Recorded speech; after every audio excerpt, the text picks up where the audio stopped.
Ganeshji is the god who is worshipped as the one who removes our obstacles. He's prayed to before anything else. If you go to a lot of Indians' homes, you'll see there's a Ganeshji right in the doorway. Keep this home free of obstacles.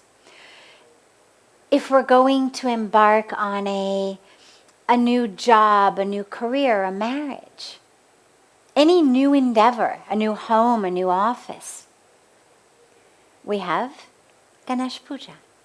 Also, if we're doing any type of other ceremony, other type of puja, we always begin with Ganesh Puja, or at least the Ganesh Mantras. So in the Arti, for example, even before we do the Arti, we have the Ganesh Mantras. The remover of obstacles, the divine manifestation of new beginnings. And so 10 days ago, we celebrate his arrival, his appearance on earth, in our home, however we conceptualize it. And then it's believed that for 10 days, he stays with us in our home.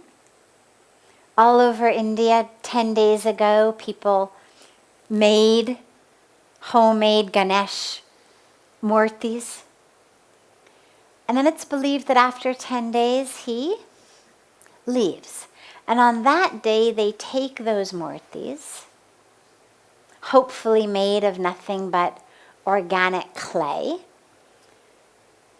and immerse them into a body of water. Now, from a standpoint of meaning and significance and truth, well, first of all, when we think about Ganesh, he's never gone. When we think about any manifestation of the divine, there's so many stories associated with each of the divine manifestations of how they came onto earth, how they left. But they're not actually gone. It's not a matter of, oh, Ganeshji's gone.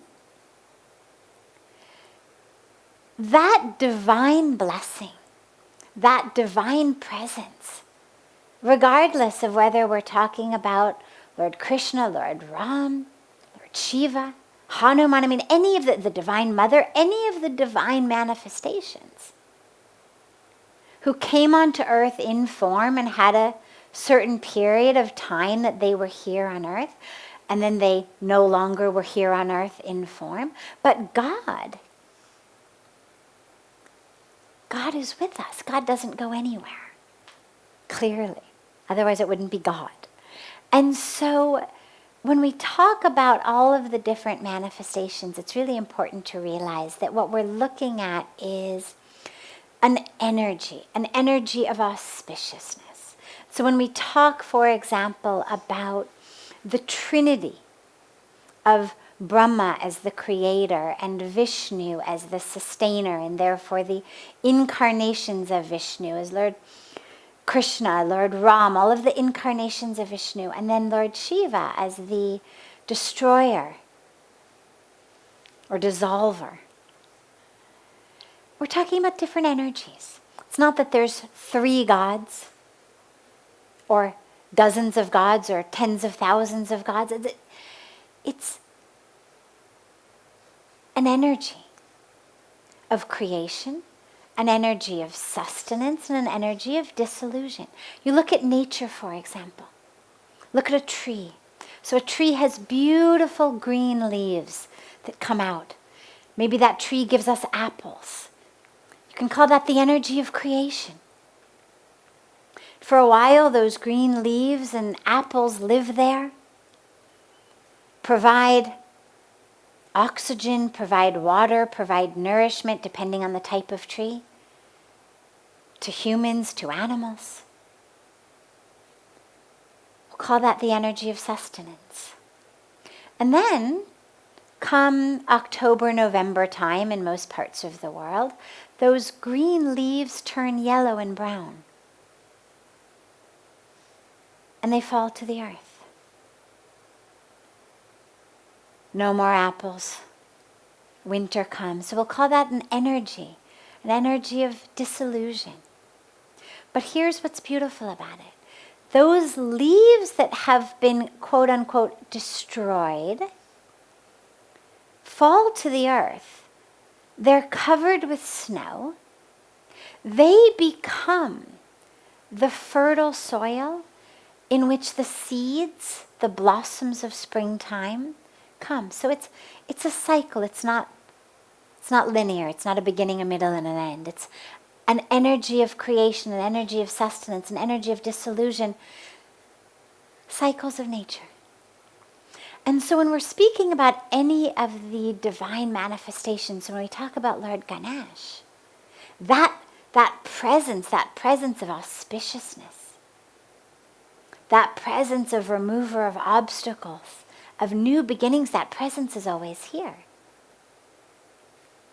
And it's beautiful for us at this time. For me, one of the most deep aspects of this holiday is, well, all right, so what are the obstacles in my life? And it's not about, oh, Lord Ganesh, would you please do something about my mother-in-law? Or, oh, Lord Ganesh, would you do something about my boss because she's driving me crazy? Or, oh, Lord Ganesh, this traffic, it's not that. I mean, I'm sure some people do pray to Ganeshji for that, but that's not the actual meaning. The actual meaning is, what are the obstacles in my life? And what you realize when you look at them is, I'm actually the creator of the obstacles in my life. I didn't create my mother-in-law's personality or my boss's personality or the other cars on the highway, but I've created my reaction to them. I've created a mindset that says, this is what I want, this is how I want it, this is the way I like it. And when things don't go according to that, I create another obstacle, which is anger, frustration, non-acceptance. I won't take this. This isn't okay. That's the obstacle. The obstacle is not the presence of someone's personality. The obstacle is how I react to that. And so it's a beautiful holiday to really ask ourselves, all right, what are the obstacles in my life? What am I struggling with? And how can I pray to the energy of auspiciousness, the energy of removal of obstacles, to help clear me of my attachment to how I think things should be, of my ego that says how I think they should be is the right way. Because of course, we very rarely say, this is just how I like it, but I realize that you may like it a different way. Or this is how I think it should be done, but I realize you may have a completely different picture. Usually it's, this is how I think it should be done, and I'm right. This is how I like it, and I'm right. And so we use this time to say, all right, where is my ego creating obstacles? Is whether we're eating Chinese or Thai for dinner, or how the dishwasher is loaded, or how we do things in the house, or how this report actually gets prepared or presented, is that really the obstacle? Or is the obstacle my reaction to it? Is the obstacle really someone else's words or attitude or actions? Or is the obstacle my reaction to it, my attachment to how I think it should be? And so today, as we have the Visarjan means immersion, the part about that I like is, especially when we immerse in Ganga, which I don't like anything physical actually getting immersed in Ganga. But the symbolism of it is something I love, because Ganga is the purifier. Ganga is the mother goddess, here in the form of the river, but she's the goddess, she's the purifier. That's why people come from all over the world to have a bath in her waters. It's why people bring ashes of a loved one to immerse in her waters, so that departed soul may be purified and therefore attain oneness with God. So she's the purifier. So instead of immersing an actual idol that's going to pollute the water, immerse that which is actually creating obstacles in us. Give Ganga your attachments, give Ganga your anger, give Ganga your jealousy, give Ganga your ego.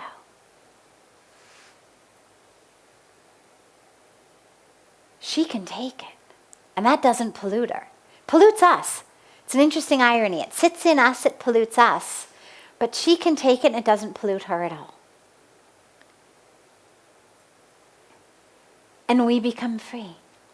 And so tonight is the night of that energy, of auspiciousness, an energy of new beginnings, an energy of immersion.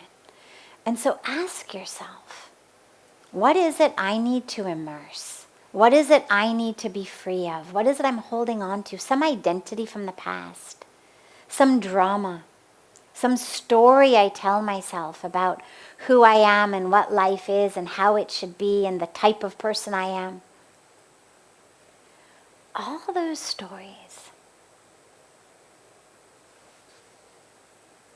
immerse them in Ganga. And pray to Lord Ganesh, or pray to whatever the name or the form or the no name or no form, it doesn't matter. Whatever that divine energy of auspiciousness is for you, to help you really give it. So those of us who love Lord Ganesh would say, oh Lord Ganesh, please help me give my ego to Ganga. Please help me give my attachment to Ganga. Please help me overcome my attachment to how things should be in the office, in the home, in this relationship.